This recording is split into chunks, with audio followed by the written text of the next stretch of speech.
And that's, just to reiterate, that's what we're hoping to do, to give you and work together and give you information here that is insightful for you, but then you can replicate it back at your school as it's needed by your professional learning team. So we're scaffolding you to be a team leader and giving you options for discussion and options for ways to go about it at your workplace.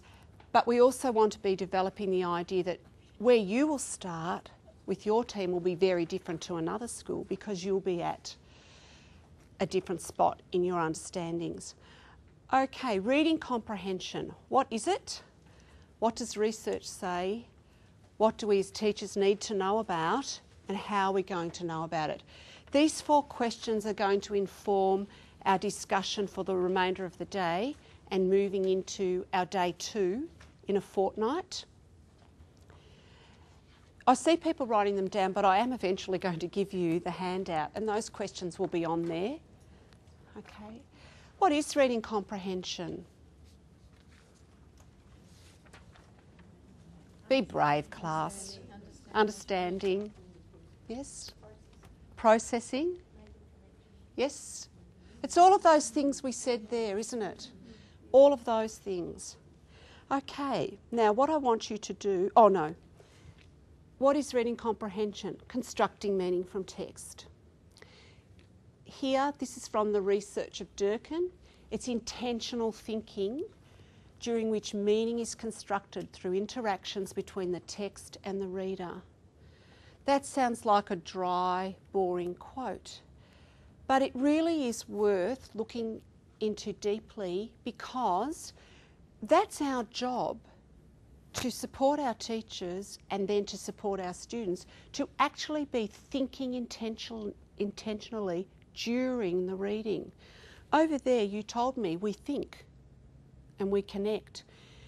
If your data is not what you would like it to be, you will have students who are not intentionally thinking during their reading.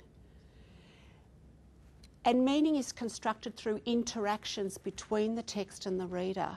If your data is not what you would like it to be, that means the interactions between the text and the reader are not occurring. That is our teaching focus and our teaching purpose. How do we get the intentional thinking and the interactions happening?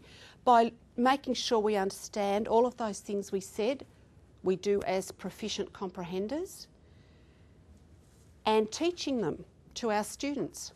Because if they knew how to do it, they would do it. Here's some work from Harrison Hodges, the construction of the meaning of a written text through an interchange of ideas between the reader and the message. You told me your interchange as an adult between the message and yourself, the reader, was adjusted to fiction and non-fiction text. Again, and Lisa talked about this with us earlier, the idea of reading like a writer and writing like a reader, having that level of proficiency and that level of understanding. So these are not just dry quotes from theory. When we look at it, they are actually what we need to have our staff understand and then to teach for. Because these are the things that are not happening if we're not happy with our data. Does that make sense?